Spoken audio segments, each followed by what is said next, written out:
Mais moi, ma préoccupation par rapport à ça, c'est un débat également que j'ai ouvert dimanche chez nos confrères de la radio Mandeleo. En fait, c'est désolant qu'on commence une lutte et qu'on n'arrive pas au bout de la lutte. Lorsque ces équipes nous ont déjà habitués à la contestation, une contestation fallacieuse à mon niveau, et après, rien, ils n'ont pas gain de cause, ils laissent tomber et les choses se poursuivent comme ça. Je me dis, à une certaine période, il faut pas faire de menaces en l'air. Lorsque vous menacez de ne pas participer à une compétition, parce que les conditions ne sont pas réunies, ne participez pas à cette Il compétition. faut aboutir Il faut arriver jusqu'au bout de la lutte. Parce qu'on a mené beaucoup de luttes et nos luttes n'aboutissent pas. Pourquoi? Parce qu'on finit toujours par trahir la lutte. On s'est dit, on fait de menaces en l'air et les gens qui sont menacés savent que non, ils ne vont pas arriver jusqu'au bout. Du coup, ils ne se mettent pas à répondre aux désiderata ou aux doléances ou aux demandes qui sont fondées d'une manière ou d'une autre. Moi, j'ai dit, la demande de Lupopo était bien fondée. Et on en parlera lorsqu'on va parler de ce match de vite avec les incidents, tout ce qui s'est fait. Maniema Union s'est fait menacer à Kinshasa. Récemment, lors de cet interclub de la CAF, le coach Patrick Kimoto avait été lynché, il avait été pris à partie par certains fanatiques, pseudo-fanatiques de Vita, donc disons entre guillemets les fanatiques quinois, parce qu'on ne sait pas vraiment mettre la couleur sur ces fanatiques. Et donc on sent que le Popo a évolué dans un environnement hostile. Le Popo est menacé à Kinshasa. Plutôt c'est Maniema Union. Maniema Union, pardon. Oui. Oh, il y a le Popo qui est toujours. Maniema Union est menacé à Kinshasa. Maniema Union évolue dans de conditions difficiles, un climat très hostile pour cette équipe.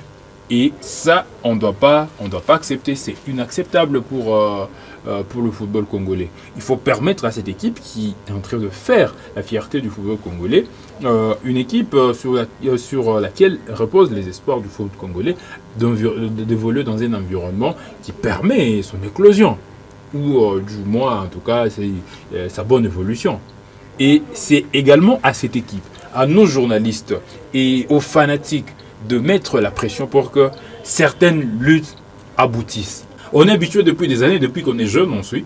Il y a à une certaine période avec les Bossomets de Sonar qui menaçaient d'aller jouer au Congo-Brazza si certaines conditions n'étaient pas respectées. Mais on sentait quand même pour vite, on faisait quelque chose, on essayait d'arranger. Mais malheureusement, pour Sangabalende, pour Maniema Union, pour Tanganyika, rien n'a été fait. Je ne sais même pas s'ils se sont rencontrés, s'ils ont pour accorder les violons, pour trouver un terrain d'entente. Mais finalement, les équipes sont revenues sur leur décision et sont parties jouer à Kinshasa, ce qui n'est pas très bon. Mais disons déjà qu'en soi, une ligue, une phase de play-off, c'est déjà une très bonne chose. On connaît presque les équipes qui sont là. Là, on ne cherche que 3 places. Il y a Mazembe qui fait un bon parcours de l'autre côté, Lubumbashi, Lupopo. Il y a Maniema Union qui va faire également un bon parcours, on l'espère. Les autres équipes, Aigle du Congo, on va parler tout à l'heure d'ailleurs. On ne sait pas. On attendra peut-être la Coupe du Congo. C'est là que ça devient compliqué pour la phase de play-off. Parce que l'enjeu, c'est les interclubs de la CAF. Et pour les interclubs de la CAF, c'est le premier, le deuxième et le troisième. Désiré, qu'est-ce qui manque à l'organisateur de dire qu'il faut carrément prendre 4 équipes qui se classent à l'ordre utile pour les championnats et non de prendre une Coupe du Congo qu'on estime qui reste une compétition pour faciliter les équipes qui n'étaient pas bien en place pour jouer l'Afrique. Et alors, à la dire les choses, quand on regarde nos clubs, on sait qu'il y a de la performance. Vous venez de parler de TP, Lupopo, il y a également cette équipe de Maniema Union, 20 clubs, il y a DCP, il y a Aigle du Congo. Pourquoi ne pas prendre 4 équipes pour aller en Afrique, les 2 premières pour la Ligue des champions, d'autres pour la Coupe de la Confédération? Bon, c'est des us et coutumes chez nous, on est déjà habitués. Déjà que nous avons 4 places en Afrique, 2 en Coupe de Confédération et 2 en Ligue des Champions, ça c'est déjà normal. Et depuis la nuit des temps, je veux dire, depuis très longtemps, c'est la formule appliquée. 3 en Ligue nationale de football et une équipe en Coupe du Congo. C'était pour valoriser cette Coupe du Congo. C'était des anciennes formules. Et moi j'ai toujours dit, c'est pas parce que quelque chose est ancien qu'il est bon. Voilà, c'est bien dit, l'équipe de Maniema Union qui a marqué ses débuts grâce au doublé de Jefte Kitambala qui a marqué à la 43e minute et le deuxième but a été marqué à la 54e minute, permettant ainsi l'équipe de Maniema Union d'arracher ses 3 premiers points de cette phase de playoffs. On sait que ces garçons sont en train de retrouver ses griffes. Pascal Bodji, Jefte Kitambala, l'ancien joueur du TP Mazembe Anglebert. Aujourd'hui, c'est l'un des joueurs les plus performants de cette équipe de Maniema Union. On l'a vu en Ligue des Champions la saison passée, bien que c'est la saison encore bien évidemment, bien que ça n'a pas été facile, mais quand même on salue cette équipe de Maniema Union. Oui, Prince, vous savez, l'équipe de Maniema Union, c'est une équipe déjà avec trop d'expérience vis-à-vis de l'organisation ou bien de la Linafoot Division 1 en République démocratique du Congo.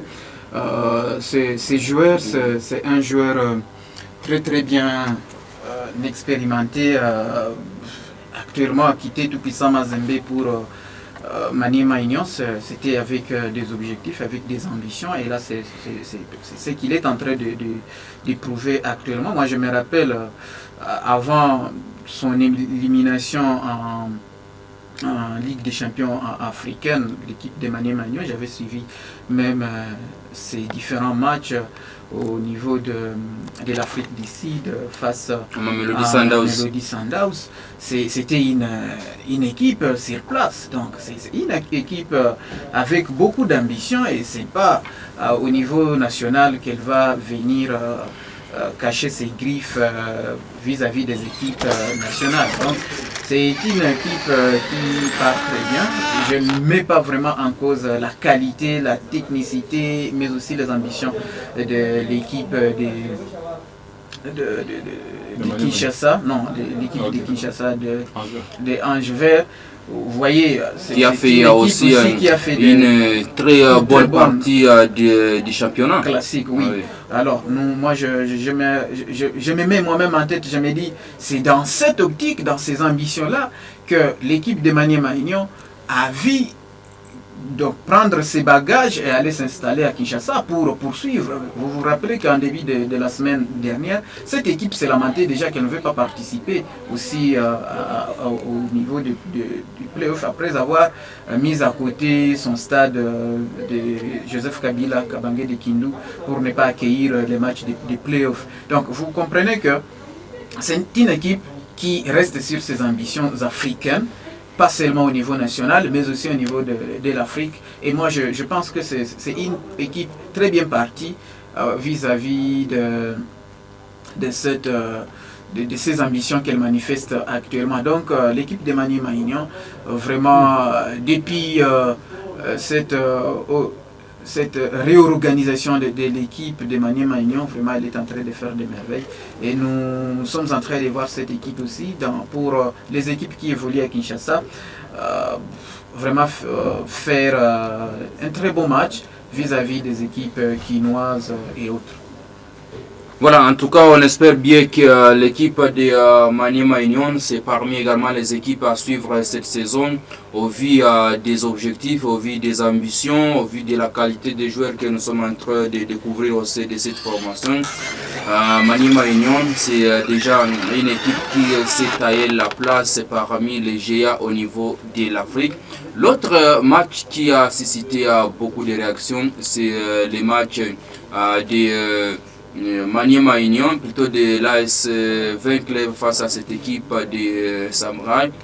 D'abord, on commence par vous, William Pascal Bodji, Aigle du Congo. On le disait que c'est une équipe à suivre de près. On a vu cette équipe nous proposer un très bon football. On l'a vu d'ailleurs ici à Bukavu face à Bukavu Dawa.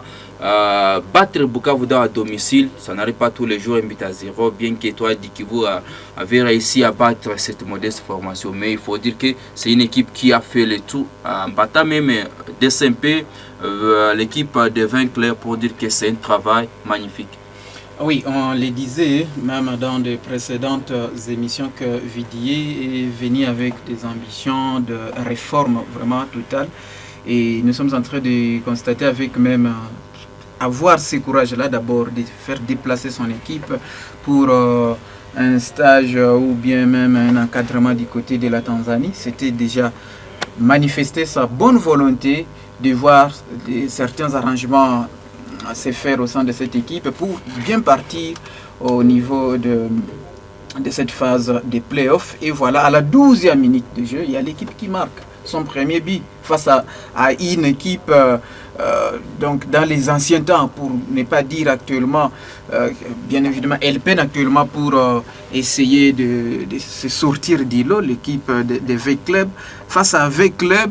Même si l'équipe de V-Club on les connaît tous actuellement, elle est dans une mauvaise posture, mais vu son expérience aussi sur le niveau national, devrait impacter sur le système de jeu de cette équipe. Mais cela n'a pas impacté. Je peux prendre même l'équipe de Real Madrid dans cette période. Vous savez qu'elle est dans une mauvaise situation, mais face à une autre équipe, elle fait toujours peur vu de l'expérience qu'elle a. C'est ça aussi cette analyse que j'ai fait vis-à-vis de l'équipe de Vidier et de l'équipe de V-Club. Donc moi je pense que c'est l'arbitre qui a accordé les buts ou l'assistant. Oui, je dis c'est l'assistant parce que c'est l'assistant qui a accordé les buts. Mais l'arbitre est l'arbitre central. L'arbitre central, elle a validé les buts. Non. Qu'est-ce que j'ai dit? C'est elle qui doit valider bien évidemment les buts. Mais vous comprenez que les échauffourées se sont manifestés ou ont surgi juste quand l'arbitre assistant a levé les drapeaux indiquant l'orgie. Non, c'est bien lui qui était bien en place, c'est bien lui qui a soulevé son drapeau qu'il y a Ibi. Parce que c'était un tir lointain. Il faut être en Europe pour analyser vraiment cette occasion. Mais quand même, lui qui était bien en place, il a vu comme quoi la balle a franchi du moins la ligne transversale, parce que la balle a touché d'abord la ligne transversale avant de revenir sur l'aire de jeu. Voilà, vous comprenez alors. Donc c'est toute une cacophonie, mais moi je sais en ce qui concerne les jeux ou bien les résultats, c'est toujours l'arbitre qui décide. Voilà. Donc quand l'arbitre décide, c'est ce qu'on considère qui est vrai.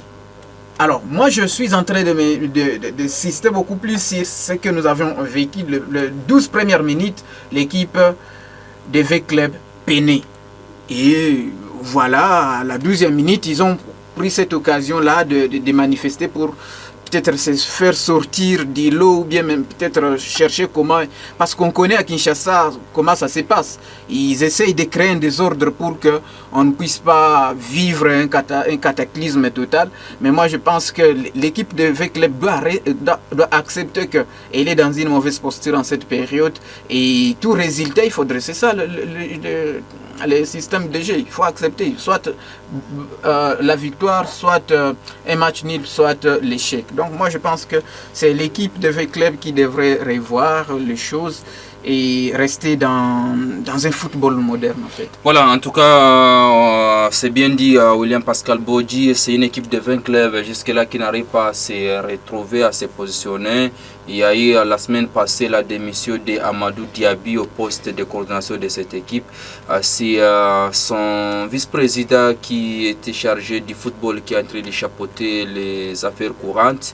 Est-ce que ça va aller au vu de l'engagement de cette phase de play-off? On va voir quel sera le comportement ou encore la réplique de vaincre pour le prochain match. Avant peut-être de donner la parole à Désiré Koulimouchi, on va accueillir un autre concert, Lydie Choboli également, qui est avec nous dans ces bons cadres de la radio Bukavu FM. Lydie, bonjour. Bonjour à vous, Prince. Bonjour aussi à tous les sportifs qui suivent cette émission. Et c'est la Game Bukavu FM, bien sûr.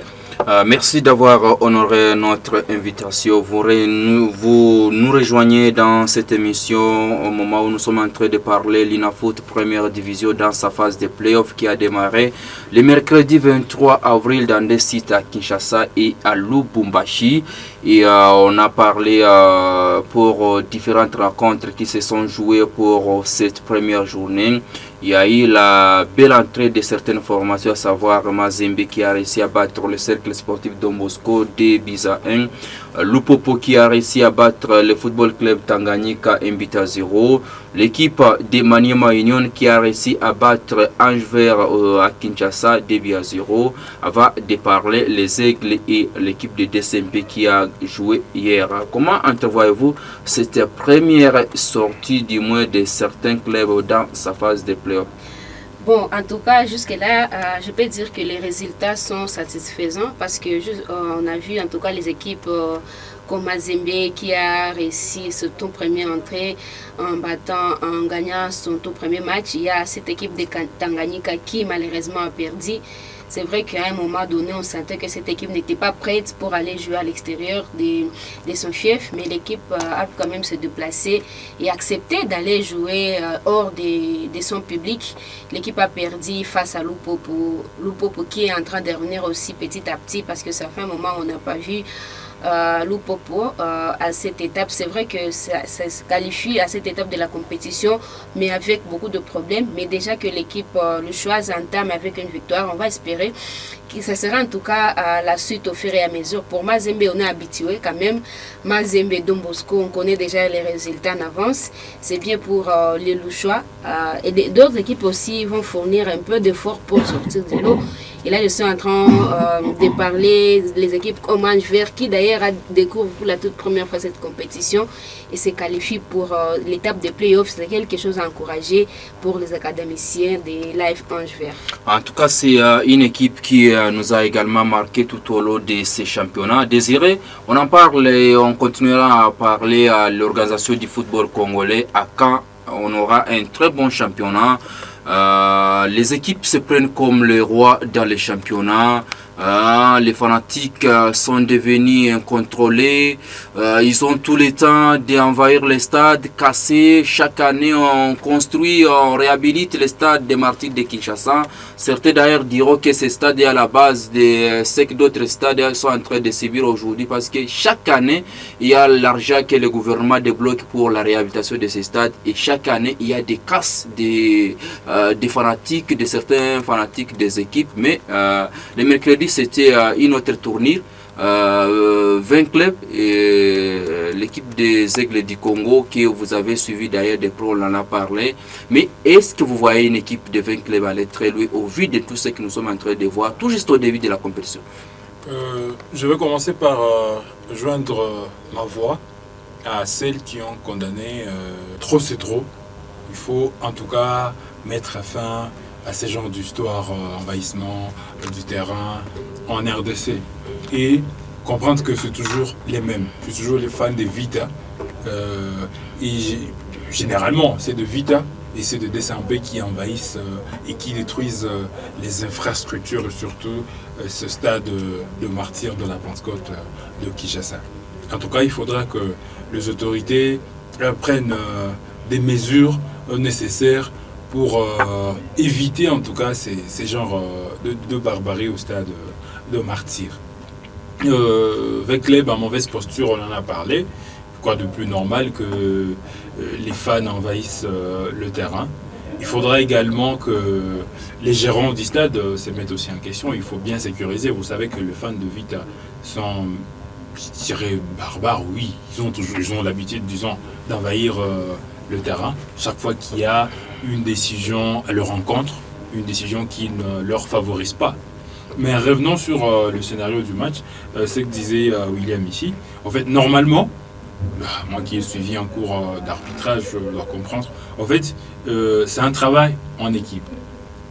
La dernière... Oui, avant de revenir sur l'aspect lié à l'arbitrage, mais parlons d'abord l'aspect technique entre ces deux équipes, qui d'ailleurs vous avez suivi dans la phase la phase classique. Ouais. Et du coup, est-ce que voyez-vous l'équipe de 20 clubs aller très loin dans cette compétition? Ouais, 20 clubs reste 20 clubs. Vous savez, il y a toujours des histoires qui se répètent. Les grands sont les grands. Quand ils vont mal, mais ça reste toujours des éléphants couchés dont les membres ne sont pas brisés. Donc à tout moment, ils peuvent se réveiller. Vecleb fait partie des grands. On ne peut pas enterrer Vecleb à cette étape de la compétition. Mais depuis la montée de Maniuma Union, depuis les départs du général, depuis toutes les histoires qui sont enchaînées du côté de Vita, on sent que c'est une équipe en difficulté. N'eût été la Coupe du Congo l'année passée, en tout cas, ce serait très très compliqué, cette Coupe du Congo qui a permis à Vecleb de se retrouver en Coupe de Confédération. Déjà, Vecleb sur les 3 saisons précédentes, on sent que c'est une équipe qui va en décrescendo, c'est une équipe qui n'évolue pas. Donc il y a moins de chances de voir Vecleb finir parmi les 3 premiers de cette phase de play-off de la INAFoot. Mais comme je disais, on n'enterre pas Vecleb, mais Vecleb c'est une équipe qui ne rassure pas ces derniers temps. Et il y a il y a des équipes en tout cas, modèles, que je qualifie des modèles ces derniers temps, et surtout d'espoir pour le football congolais. Maniuma Union, on en a parlé, on en parlera toujours. Il y a également cette équipe des Aigles du Congo qui vient en tout cas apporter une nouvelle touche en tout cas au football congolais. Et ça se sent déjà dans les résultats, ça se sent. C'est maintenant les Aigles du Congo qui viennent provoquer les échauffourées au stade de Martyr. C'est vrai, c'est les prolongements du Daryl Club Modema Pembe. On pourra tout dire. Nous, on a grandi avec cette rivalité avec Club des Sampé.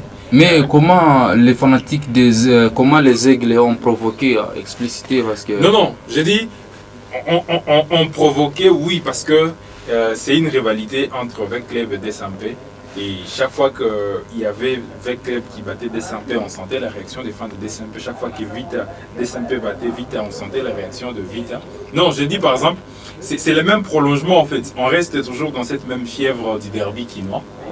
Parce que Aigle du Congo, vu sa présidence, son président, qui était ancien président de Desampé, on peut supposer, en fait, c'est une supposition, qu'il y a toujours des affinités de ce côté-là. Et lorsque les fans des Vecleb encaissent un but des Aigles du Congo, dans leur esprit, dans leur amour propre, c'est comme si c'était leur rival éternel qui marquait. Et surtout que c'est dans des conditions, comment je vais dire, un tout petit peu discutable. C'est pas très clair. Je sais que je voulais dire avant la question que vous veniez de poser. En fait, l'histoire c'est que c'est un collège. Les arbitres, c'est vraiment un collège. C'est vrai, la décision revient à l'arbitre central. Mais l'arbitre central s'est fait aider par ses assistants. C'est très normal. Sur cette action, qui est fautif pour cette action? Il n'y a pas de fautif en fait, c'est ce que je suis de dire. Ok. L'arbitre central peut ne pas être dans l'angle de vue. Il n'est pas en train de voir. C'est pour cela qu'il a des assistants.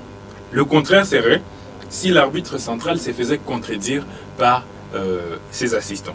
C'est ça qui serait pire en fait. Mais même dans cette situation, la décision finale revient à l'arbitre central. Mais là, c'est une situation qui fait comprendre le rôle des assistants. L'arbitre peut être loin, il peut ne pas voir l'action, mais il a des assistants pour l'aider à bien voir. Les assistants disent non, il y a but. L'arbitre, il consulte en conversion, c'est vrai, vous confirmez.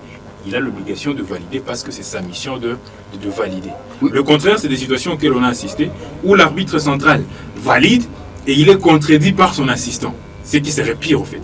Ce qui n'est pas bon dans le football.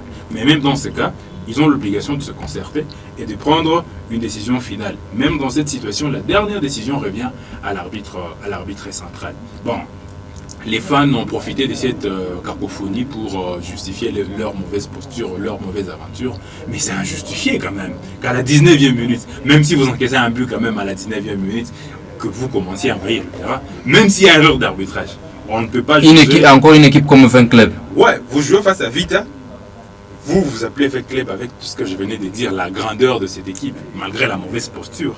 Vous encaissez un but à la 19e minute et vous envahissez le terrain. Ça, en tout cas, ça prouve que c'est une équipe qui est en chute libre, c'est une équipe qui va en décrescendo, comme je l'ai dit, et ce n'est pas de bonne augure. Et nos autorités doivent déjà trouver des solutions pour cadrer ces fans de Vecleb, en tout cas faire de menaces qui pèsent sur le fan, qui se sentent pas en liberté de faire tout ce qu'ils veulent. Savoir qu'on peut faire ceci et ça va impacter sur... Alors, Désiré, il y a l'arbitre international Rachel Zindoula qui a été suspendu pour 12 mois et son assistant qui a été également qui a écopé une suspension à l'âge de 2 ans, soit 24 mois. Alors, vous sentez qu'à un certain moment, l'organisateur à un certain moment ne semble pas couvrir les arbitres, la manière dont vous avez évoqué que sur cette action, l'arbitre n'était pas fautif. Non, à une certaine période, l'arbitre, normalement, moi j'ai pas vu le match, mais la théorie que j'ai sur l'arbitrage, normalement, parce que même en Europe, il y a un arbitre, le 5e arbitre qui a été remplacé par la VAR, c'est lui qui était toujours sur la ligne, c'est lui qui doit vérifier si réellement les buts sont rentrés. Je ne sais pas, je n'ai pas lu la décision, la motivation de la suspension de la décision de ces arbitres. Si les organisateurs ont remarqué qu'il y a peut-être suspicion, il peut y en avoir. S'il y a des cas de corruption, s'il y a des cas de fautes graves par exemple, parce que c'est les règlements, les arbitres sont punissables. Mais au vu du match, la façon dont on m'a expliqué la situation, il y a une action, l'arbitre est loin, il ne voit pas très bien l'action, mais son assistant qui est bien positionné voit que la balle a franchi la ligne, parce que c'est une règle en fait. Il faut que la balle franchisse entièrement la ligne de but. L'arbitre, l'assistant, voit que la balle a vraiment franchi la ligne. Bon, il valide le but, il se consulte avec l'arbitre. Qu'est-ce qui se passe? Non, moi je n'ai pas vu. Bon ouais, je suis sûr que la balle a franchi la ligne entièrement. Là, l'arbitre est dans l'obligation de valider le but.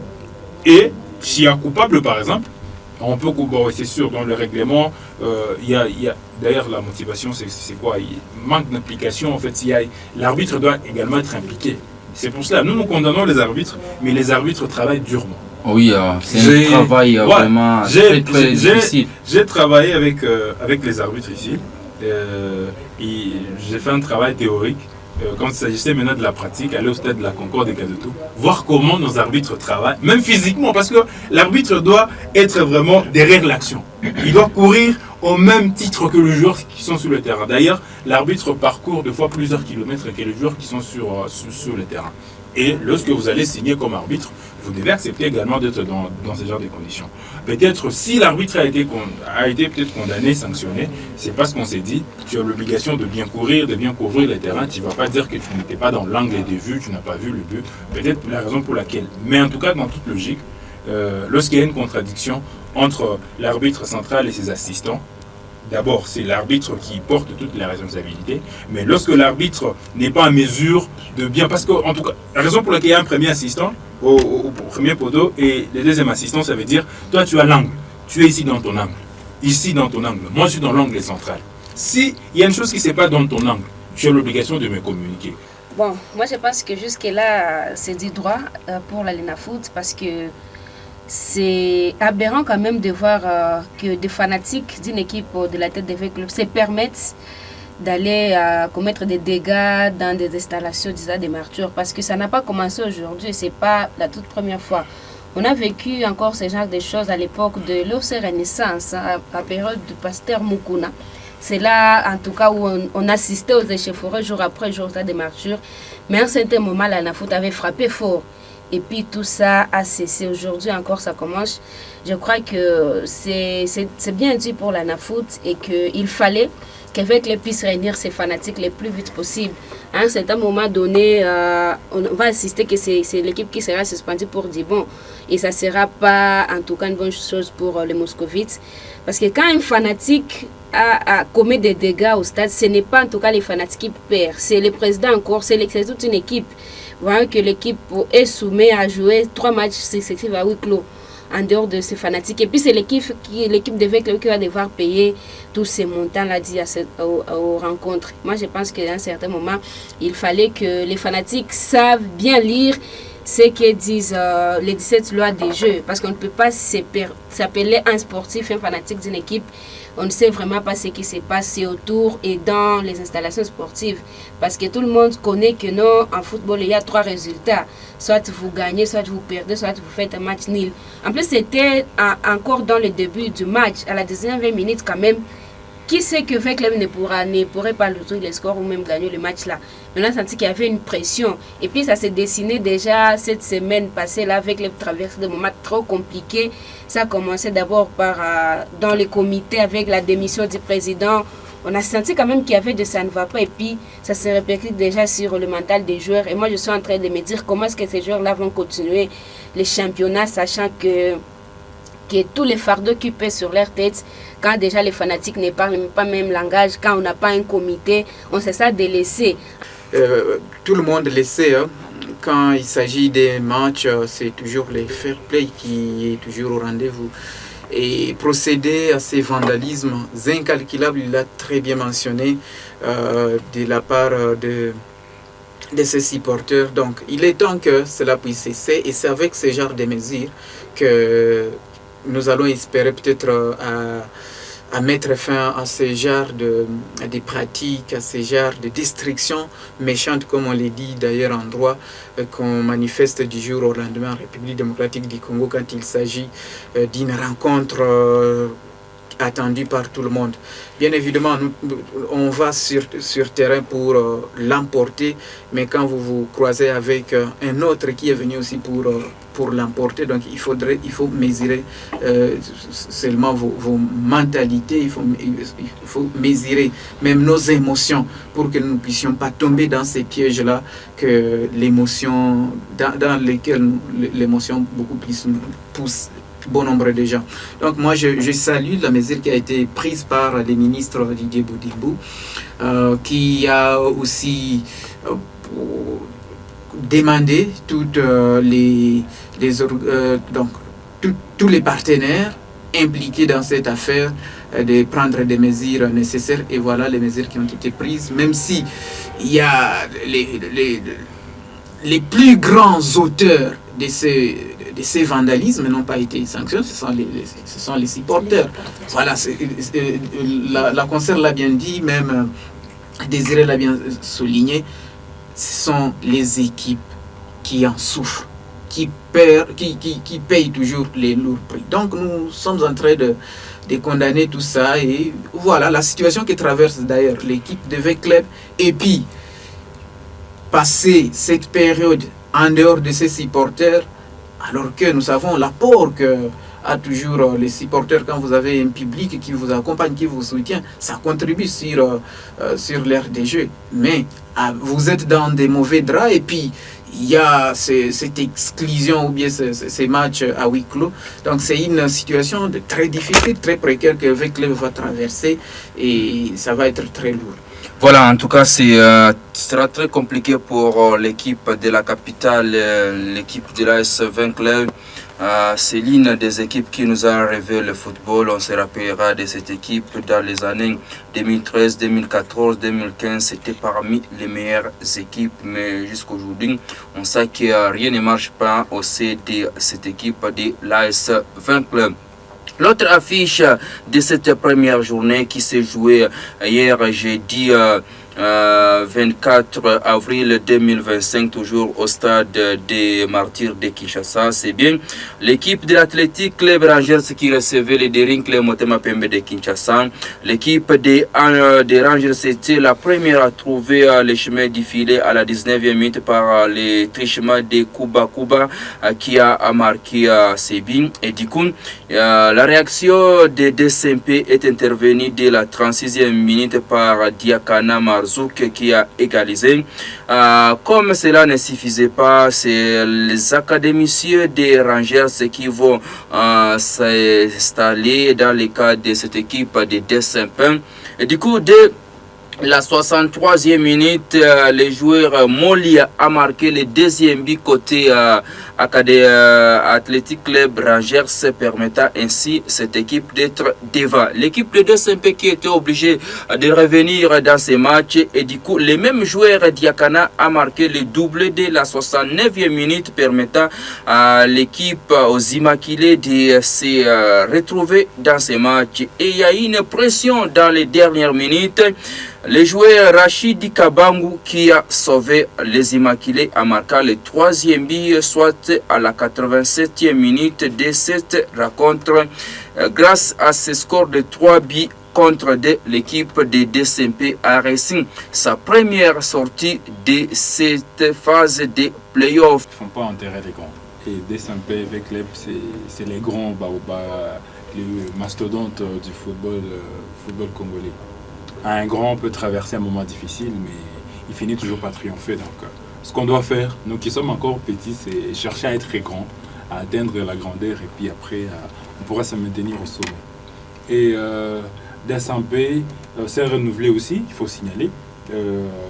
DSMP a profité également de la situation à l'Est, surtout le manque d'activité du FC Toa du Kivu, pour enrôler certains de ces éléments. Et c'est là que moi je félicite bien cette équipe du FC Toa du Kivu. C'est cette équipe qui fait toujours un très bon casting. Une équipe qui va chercher des joueurs méconnus à Kinshasa, à un peu délaissés, qui est fort, mais après ça devient des joueurs qui peuvent maintenant renforcer les grandes écuries à Kinshasa. Ça n'a pas commencé. Et parce que Yacine Kavaka est devenu l'un des cadres de cette équipe de DSMP. Ouais, il faut comprendre. Moi, ce que j'ai aimé dans cette équipe d'IFC Toa du Kivu, c'est peut-être pas seulement l'IFC Toa du Kivu, peut-être qu'il y aura d'autres équipes. Mais regardez depuis l'existence de cette équipe, regardez les joueurs qui sont sortis, qui sont venus de Kinshasa, qui n'étaient pas utilisés parce que nous, on a toujours cette façon de dénigrer les œuvres des autres. Bon, c'est peut-être avec raison, on s'est dit, un joueur, on ne peut pas quitter Kinshasa, où il y a des grandes équipes comme Vecleb, DSMP, du Congo, venir à l'Est pour jouer. On s'est dit que c'est peut-être un joueur de seconde zone. Et bien dit, tout le monde voudrait voir les Immaculés revenir aux interclubs de la CAF, mais il y a des suspens, il y a encore l'autre trajet, quand on connaît les signaux lancés par certains clubs ambitieux, à savoir le TP qui est toujours là, qui ne manque d'ailleurs jamais. Ça fait longtemps que cette équipe est toujours là. Il y a Lupopo qui se fixe les objectifs de rentrer pour faire mieux. Il y a cette équipe des Aigles du Congo qu'il faut faire attention, qui a bénéficié de la chance de jouer autant de matchs à Kinshasa. Ce n'est pas comme par exemple l'équipe du Tanganyika qui devait jouer certains matchs à Kinshasa. Je rappelle que Lupopo avait courbé les Chines Academy 2-0. Mazembe avait eu du mal à gagner cette équipe. Je pense que c'est une équipe qui n'a pas perdu autant de matchs à Academy. Mais quand même, on va suivre quelle sera la réaction de cette équipe pour la deuxième journée. Il y a également cette équipe de Maniema Union qui ne gère que jouer les interclubs. Bodj, partagez-vous les mêmes avis avec Désiré et Lydie, comme quoi DSMP est parmi les candidats pour jouer les interclubs? Et dans quel mécanisme voyez-vous DSMP à faire mieux? Moi, je pas comme la RDC a toujours été représentée en confédération par 2 équipes et en Ligue des Champions par 2 équipes. Donc moi je parie pour le tout-puissant Mazan, c'est bien connu par tout le monde. Mais je suis en train de me demander avec cette revanche positive qu'elle est en train de nous démontrer l'équipe de DSMP, alors qu'il y a l'équipe de Maniema Union. Donc moi je vois déjà c'est très bien parti pour la Ligue des Champions africaine, l'équipe de Mazembe et Maniema Union. Et pour la confédération, je ne sais pas qui pourra représenter la RDC. Il y a aussi Tanganyika qui a ses ambitions-là. Vous voyez, donc c'est vraiment pour Vecleb. Avec des sanctions là, c'est donc c'est très compliqué pour l'équipe de Pour vous, en Ligue des Champions, c'est TP Maniema Union. Maniema Union. Et en confédération, je vois DSMP et Lupopo. Voilà, on va voir si on retient d'abord, parce qu'on va clôturer Désiré. Je suis d'accord qu'il y aura peut-être Mazembe. Il y aura peut-être Maniema Union et Lupopo. Mais ça sera très très compliqué cette année parce qu'il y a les Aigles du Congo qui ambitionnent, il y a Desampé qui est de retour en forme. Donc ça sera très très très très compliqué aujourd'hui. Il y a Lupopo également. Donc pour le moment, on a 5 équipes dans le dernier carré. Est-ce qu'il n'y aura pas de coalition désirée au vu de l'ampleur du championnat? On parle de SMP Don Bosco, on parle récemment j'ai suivi des émissions à Kinshasa, des coulisses entre Rangers, je ne sais pas, c'est DSMP. C'est déjà compliqué. Les coalitions, il y a déjà des grands blocs et c'est difficile. Avant, on pouvait parler de coalition. Pourquoi?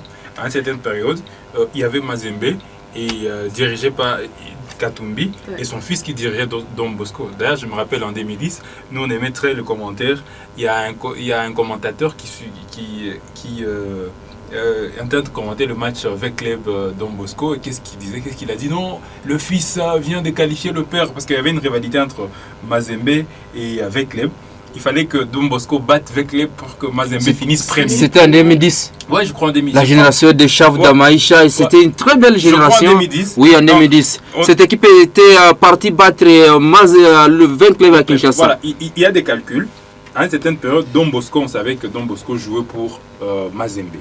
Et Don Bosco a déjà aidé Mazembe à priver Vita de la coupe. À une certaine période, quand le général a commencé avec Manu Maignan, on savait que Manu Maignan de Feu Noir favorisait le club. Ouais. Mais aujourd'hui, il y a peut-être une rupture. Et puis, il y a également Lupopo. Pourquoi il peut plus y avoir des grandes coalitions? On parle de Lupopo avec Simba. Il y a Lupopo qui est de retour.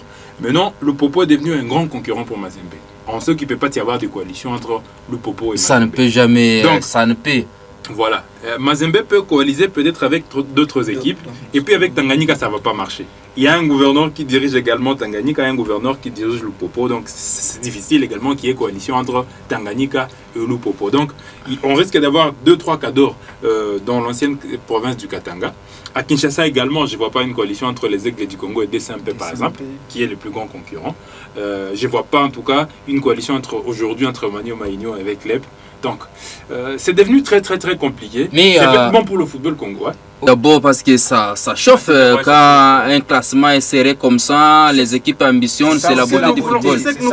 Oui. Moi quand je dis qu'il faut faire revenir les équipes ici dans leur championnat respectif, il faut faire en sorte que cette compétitivité commence déjà à la Ligue provinciale, qu'il y ait de la compétitivité à chaque Ligue provinciale. Et si on arrive et qu'on organise quelque chose, Super League, comme maintenant cette phase de play-off. Imaginez-vous, les équipes viennent fraîchement de la Ligue provinciale et vont à la Ligue à la phase de play-off. Ça commence déjà là, la rivalité, c'est les interclubs de la CAF. Vous allez voir que le football congolais va... C'est vendredi, ça se joue du côté de l'Égypte. Al-Ahly Cairo jouera Mamelodi Sundowns, ça sera à partir de 18h. Et l'autre club égyptien, c'est bien le football club Pyramids, le club où joue notre compatriote Fisto Maele accueillera le club Orlando Pirates. Dans une minute, Pascal Bodji, quelle finale s'entendez-vous au vu de ce qu'on a épinglé lors de la match aller? Oui, partant des matchs allés, j'avais suivi de très près les matchs entre Al-Ahly. Dans une minute, parce que nous allons parler... Oui, moi je vois vraiment une finale vraiment totalement ou à 100% égyptienne. Après avoir suivi les matchs allés en déplacement, je vois Pyramide FC et Al-Ahly. Lydie Chobol, voyez-vous une finale 100% égyptienne ou une finale Égypte et Afrique du Sud? Moi, en tout cas, j'opte pour une finale Égypte-Afrique du Sud. Déjà, Al-Ahly va devoir se qualifier pour cette finale. Dommage que, bon, en tout cas, le match de Pyramide FC pour la demi-finale aller, en tout cas, le demi-finale aller, pardon, je n'ai pas été convaincu. Désiré, voyez-vous Al-Ahly avec Pyramids ou quelque chose Al-Ahly ou... C'est très compliqué. Je préférerais en tout cas opter pour l'option de Lydie, sauf que c'est très compliqué. Avant, quand on était trop extrémiste, on voyait le monde autrement. Ouais. C'était les sports, les Arabes contre le Noir, tu vois. Bon, on reste toujours, il y a ceux qui sont restés dans cette optique. Tu vois, les Africains du Nord contre les Africains du Sud. Normalement, je me rangerais derrière les Africains du Sud, la peau, tu vois un peu.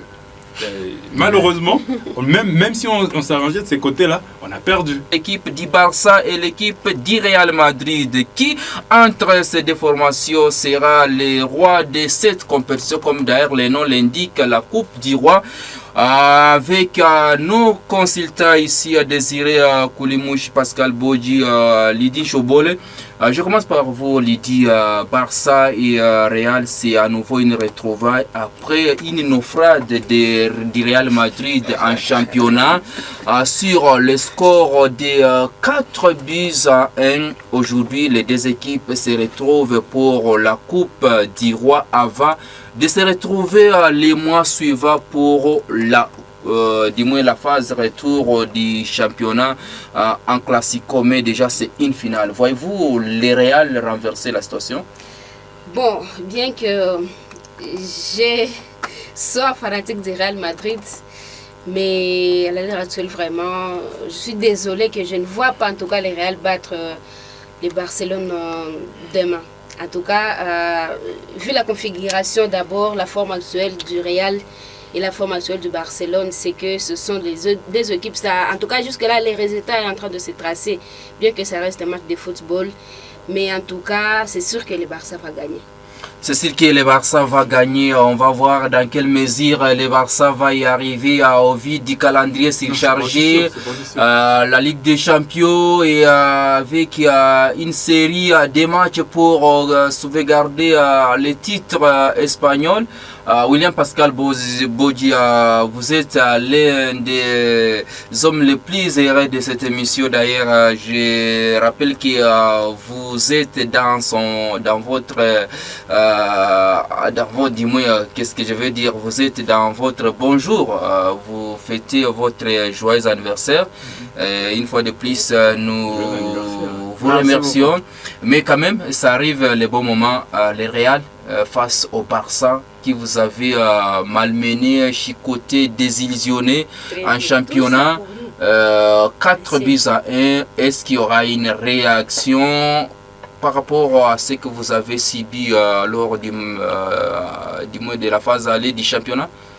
Oui, moi je sais que le Real Madrid, bien évidemment, reste les géants du football mondial, mais c'est une équipe qui peine actuellement avec des blessures. Vous avez même appris la blessure de Kamavinga, la blessure de sa saison Alaba. est complètement finie. Vraiment, sa saison pour le moment, on peut déjà lui déclarer forfait pour la suite. Et les autres qui sont aussi sur les bancs avec la défense, qu'on peut dire que toute la défense du Real Madrid est sous blessure. Donc vous comprenez la situation que Real traverse, met cette équipe dans des difficultés énormes, et les Barcelone qui est en train de manifester ou bien de faire des merveilles en cette période. Mais j'ai pas apprécié les deux sorties la dernière sortie de l'équipe de Barcelone, la dernière en Liga, avec une victoire d'Embi face à l'équipe de Getafe, si je ne me trompe pas. C'est l'équipe de Getafe au cours de cette semaine. Donc, est-ce que c'est avec la blessure du latéral gauche qui est à la base de ça? Et je donne vraiment le quitis au Barcelone pour la victoire vis sa performance. Vous n'êtes pas finale. On a toujours dit que la finale ne se joue pas mais elle se gagne. En face de deux équipes, Real habitué à de jouer des finales, comme on l'a toujours dit, que Real ne perd jamais la finale, et encore face à une équipe qui semble être la plus en forme. L'FC Barcelone, il faut reconnaître ça, que ce soit en championnat, en Ligue des Champions, c'est une saison exceptionnelle. Certes qu'il n'y a pas encore des choses qu'on peut c'est basé pour dire que Barça, mais quand même il y a une bonne lancée. On espère bien que les choses semblent être bien parties. Est-ce que voyez-vous le Real, au vu de tout ce que Bodji a soulevé, de blessures, s'en sortir? On a vécu un climat très compliqué la semaine passée, des critiques sur Kylian et consorts, mais ça reste une finale. Bon, disons, c'est quand même curieux que les fans du Real qui sont ici enterrent directement à leur équipe. Je comprends. Parce que c'est vrai, parce que jusque-là, en tout cas, ça ne donne pas confiance. Je comprends la désolation, Oui. la frustration et surtout les soucis qu'ont le fan du Real Madrid. C'est très compliqué. Mais là, on parle d'une finale et on parle surtout d'un classico. Le match de demain pour le Real, c'est le match qu'on qualifie le match de tous les enjeux, de tous les dangers. Pour les deux équipes. Parce que je rappelle, même pour le fan du Barça, le Barça n'a rien gagné jusque-là. À part la Super Coupe, le Barça n'a rien gagné. C'est ça, évidemment. La saison du Barça peut être morose aussi. Pas rose, mais morose. C'est vrai, le langage qui revient chaque fois, c'est le triplé pour le Barça. Ça faisait longtemps, depuis Luis Enrique. Il n'y a plus de triplé depuis 2009 d'ailleurs pour Guardiola. Ce que Luis Enrique l'a fait en 2015, c'est pas trop. Mais il faut voir. Donc ça fait longtemps. Le Barça a soif. Le Barça, c'est vrai, toujours amputé de ses finances. Il y a toujours la crise. Mais depuis l'arrivée de Luis Enrique, on a Un Ciflic. Un Ciflic, pardon. Oui. Il a mis en place un système, une mentalité, il a réveillé certains joueurs comme Pedri, comme Rafinha et aujourd'hui c'est devenu des vraies machines pour le Barça. Le Barça, je comprends pourquoi les fans du Real ont peur, oui, avec les deux précédents matchs où le Real en tout cas a pris l'eau, le Real a coulé, les 4 buts à 0, les 5 buts à 1, ouais, et puis ça redonne un peu le mental, le moral aux fans du FC Barcelone, mais le Real reste le Real. Mais comme le disait Pascal, le fait s'il y a eu une mauvaise saison, le Real traverse une très mauvaise passe, les blessures qui s'enchaînent. Imaginez-vous, il y a un poste, en tout cas, le poste de latéral gauche, Oui. en tout cas qui semble être un peu monté. Mais Mendy, Tout, il y a il y là-bas, a trois latéraux. il y a Le Kamavinga gauche, qui a apporté Anthony. Ouais. Il y a Ferland Mendy qui était titulaire à ce poste, Oui. qui est blessé. Il y a Alaba également, bon, c'est son poste de prédilection, quoique depuis qu'il est arrivé au Real Madrid, il joue Comme central. axial. Ouais, axial gauche. Il y a également Kamavinga qui est remplacé de ces côtés-là. Et en seul match, les deux joueurs, les deux latéraux potentiels sont blessés. Du coup, il ne reste que le jeune, pas encore expérimenté, quoique talentueux, Fran Garcia, qui pourra faire quelque chose. Il n'y a que lui qui reste là. Donc, c'est un danger permanent. Et puis, malheureusement, il y a Vinicius qui traverse une mauvaise passe. Vinicius qui venait aider normalement, parce qu'un attaquant dans le système, il doit venir défendre. Malheureusement, il ne défend pas. Donc, et puis, les attaquants, comment on veut dire, les excentrés du FC Barcelone sont très mordants, que ce soit Rafinha, que ce soit Yamal. Donc, il y a danger pour... Et de l'autre côté, vous avez oublié que Carvajal n'est pas là. Et on est en train de fabriquer, on fabrique soit Valverde, soit Lucas oui. Vasquez. Ce qui fragilise également les milieux de terrain. Quand Valverde n'est pas milieu de terrain, c'est très très compliqué. Le Madrid qui a soif. Le Real Madrid, vous savez la devise de Santiago Bernabéu, c'est lui le premier président du Real Madrid. Il a dit le maillot du Real Madrid est blanc. Il peut être entaché disant de la saleté, mais jamais de la honte. Et ça, c'est la mentalité au Real Madrid. Quand vous venez au Real Madrid, quand vous incarnez cette mentalité, ça peut se concrétiser demain et le Real peut créer la sensation. En tout cas, moi je parie plus sur une victoire du Real Madrid que la défaite du FC Barcelone. En tout cas, on va voir quelle sera la configuration de ces matchs. Vous l'avez parlé, les maillots blancs, ça reste du Real, c'est comme la Maison Blanche d'ailleurs. Mais on va voir, parce que Barcelone également, il y a quelques couleurs rouges. Vous savez, le rouge et blanc, c'est un danger, mais on va voir. On reste focus. On espère bien peut-être la semaine prochaine on rentrera ici pour parler de cette finale. La finale reste une finale et les deux équipes se valent sur le plan mental. C'est au niveau niveau tactique que les choses semblent un peu très compliquées. Même le Barça également ne prendra pas le risque de donner la chance à ses joueurs parce qu'ils ont un grand match cette semaine. Ils vont accueillir l'Inter en Ligue des Champions. Et ce qui donnera peut-être une motivation au Real d'entamer ce match avec beaucoup d'abnégation.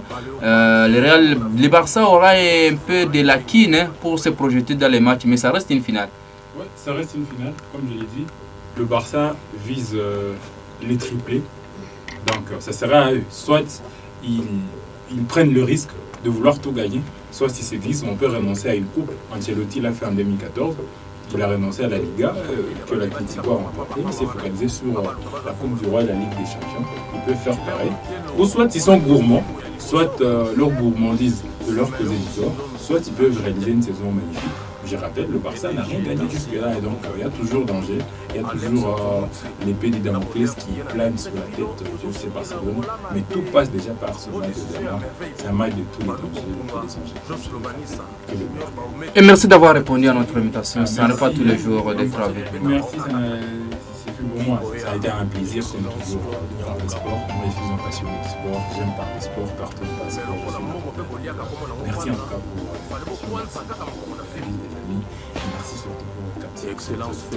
merci à vous, Désiré Koulimouchi. Je rappelle bien que vous êtes journaliste à la radio Star émettant dans la ville de Bukavu. William Pascal Bodji, les auditeurs vous taquinent.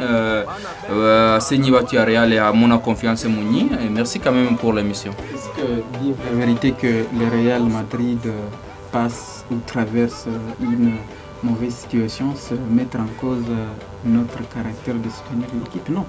Donc aussi être un bon sportif, c'est reconnaître la situation telle qu'elle est. Donc moi je n'ai pas mis en cause la qualité ou tout ce que est le Real Madrid. Ça reste la meilleure équipe du monde. Ça reste avec 15 Ligues des Champions et son rival a 7. Donc pas même la moitié de ces Ligues des Champions. Donc, non, pas, moi je sont les poursuivants en Ligue des Champions.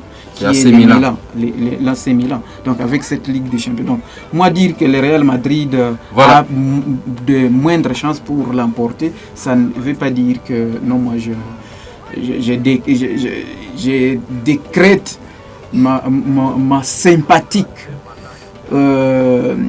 obsession à tout ce que nous a produit toujours le Real Madrid. Merci beaucoup à Lydie Chobol d'avoir honoré notre invitation. Nous sommes à la fin de l'émission. On espère bien que le Real peut créer une sensation. Bon, on va l'espérer vraiment avec ceux qui sont en train de dire que nous, on est fan du Real mais on n'a pas confiance. Non, jamais on ne pourra manquer de confiance au Real Madrid. Mais en tout cas, cette année-ci, qu'on se le dise, en tout cas, le Real est en effort pour cette saison.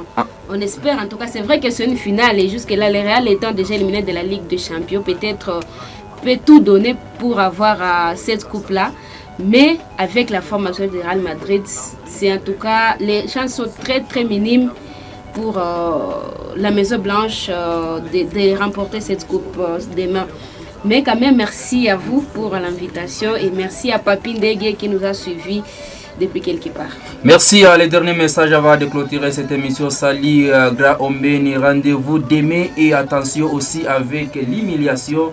Demain, les amis du Real, c'est Samuel Moufalme de Chombo Fan Barcelone depuis midi. C'est avec cet message de notre ami Samuel que nous bouclons complètement cette émission sportive de ce vendredi 25 avril 2025.